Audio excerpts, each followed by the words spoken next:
Everyone, कैसे हैं आप लोग? I hope all of you are fine.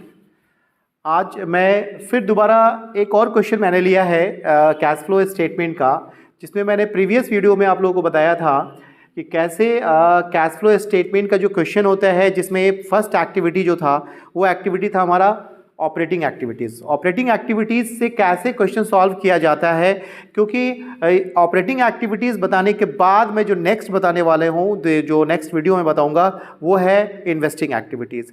लेकिन मैंने सोचा कि एक और न्यूमेरिकल क्वेश्चन मैं सॉल्व कर दूँ, जिसको आप बार बार देख करके समझ सकें कि इस तरह के क्वेश्चंस को कैसे सॉल्व किया जाता है, और कैश का जो फ्लो होता है बिजनेस में, जो इनफ्लो है या आउटफ्लो है थ्रू ऑपरेटिंग एक्टिविटीज़, वो कैसे होगा वो आप लोग देखेंगे। क्योंकि मैंने रूल्स बता दिया था, ऑपरेटिंग एक्टिविटीज़ का रूल था कि जितने भी करंट असेट्स होते हैं, करंट लायबिलिटीज़ होते हैं, उसका ट्रीटमेंट किया जाता है, और जितने भी नॉन कैश एक्सपेंसेस हैं और नॉन कैश इनकम्स हैं, उसका ट्रीटमेंट होता है। आप कहेंगे सर करंट एसेट और करंट लायबिलिटी को लेते हैं, तो हाँ, ऑपरेटिंग एक्टिविटीज़ में सिर्फ और सिर्फ करंट असेट और करंट लायबिलिटीज़। आप पूछेंगे करंट असेट होता क्या है?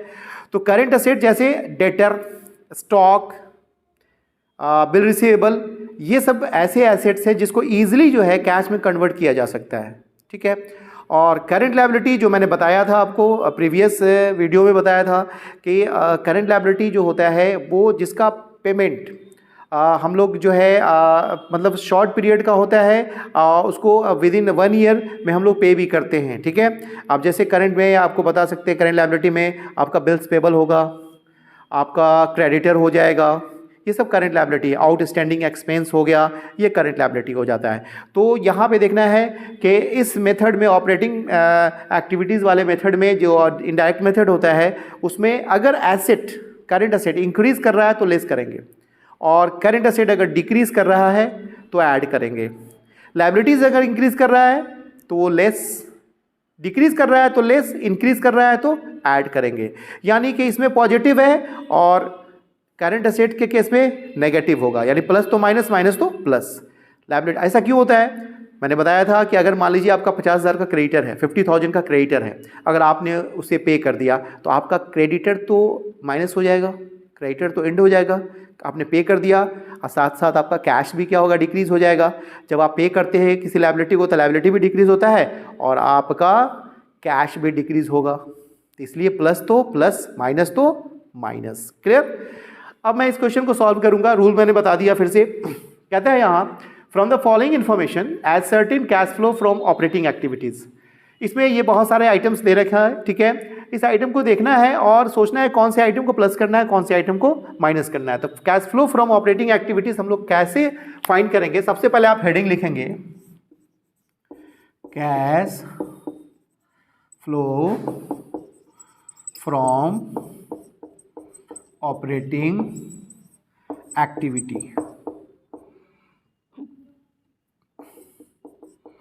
एक्टिविटीज लिखने आपने यहां पे पर्टिकुलर 2 कॉलम देना है, क्योंकि प्रेजेंटेशन बेहतर होता है। एक कॉलम में भी सॉल्व कर सकते हैं, लेकिन बेहतर होता है कि डबल कॉलम दें आप। सबसे पहले वहां शो कर रहा है प्रॉफिट हमारा दे रखा है, लगभग वो हमको लगता है 1 लाख रुपीस है।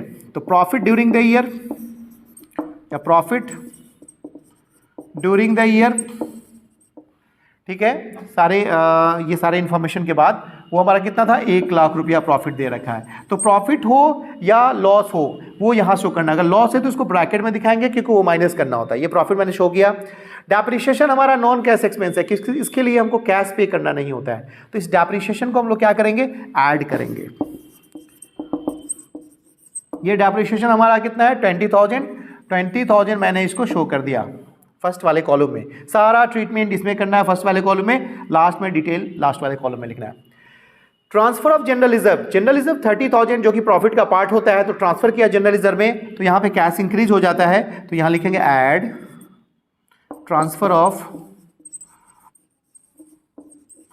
General reserve. वो अमाउंट हमारा दिख रहा है कितना, 30,000, तो इसको भी प्लस कर दिया। इसके बाद नेक्स्ट है हमारा गुडविल राइट ऑफ। मैंने बताया था ना, गुडविल राइट ऑफ है, नॉन कैश एक्सपेंस है। ये भी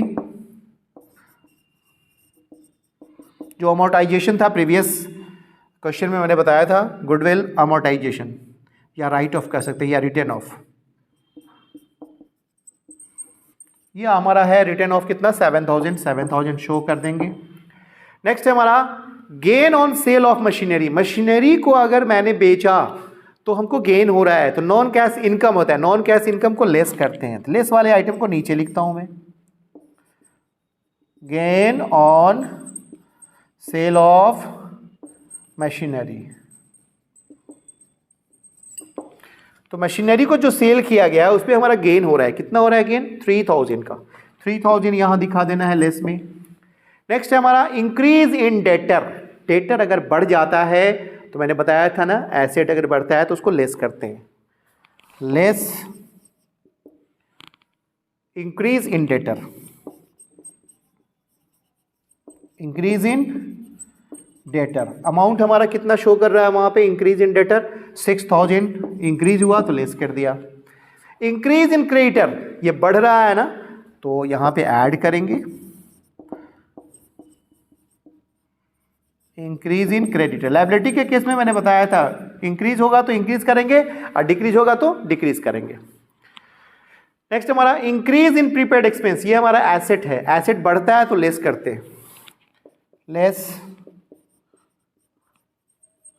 increase in prepaid expense, prepaid expense वो हमारा अमाउंट कितना है 200 से लेस कर दिया मैंने। Decrease in bill receivable, bill receivable हमारा डिक्रीज हो रहा है तो ऐड करेंगे, डिक्रीज इन बिल रिसीवेबल। कितना से हमारा बिल रिसेबल डिक्रीज हो रहा है 3,000 से, तो 3,000 ऐड करना है। Decrease in bills payable, bill payables हमारा घट रहा है, यानी आप बिल का पेमेंट कर दिया आपने, कैश आपका जा रहा है ना, बिल्स पेबल,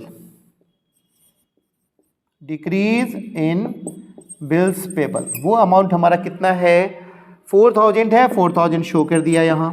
इसके बाद आप देखेंगे decrease in outstanding expense. Outstanding expense हमारा लायबिलिटी है और आउटस्टैंडिंग एक्सपेंस हमारा डिक्रीज हो रहा है, तो हमारे लिए नुकसान है, यानी कैश जाएगा, डिक्रीज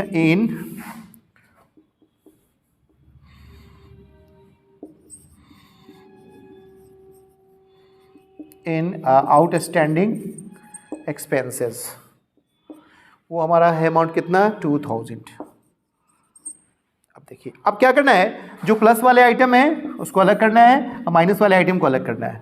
तो यहाँ पे देखना क्या है कि ये टोटल एडिशन हमारा कितना हो जाएगा। देखें यहाँ 30,000 और 20,000 50,000 हो जाएगा, 50,000 और 10,000 मिला के ये हमारा 60,000 होगा। ये 60,000 यहाँ प्लस कर देना है, तो 1,60,000 ये हमारा टोटल हो रहा है।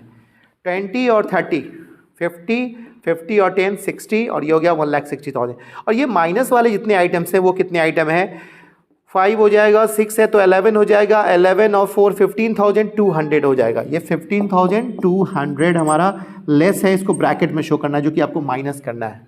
तो 1,60,000 जो है उसमें से 15,200 यहाँ मैंने कर दिया ना, 5 और 6 कितना हो गया 11 11 और 4 15 15,200। अब 1,60,000 में से अगर 15,000 माइनस करते हैं आप तो वो आपका कितना हो जाएगा 1,45,000 आएगा। 1,45,000 के बाद 200 और माइनस करना है तो 1,45,000 होगा 1,44,800। ये हमारा कैश फ्लो फ्रॉम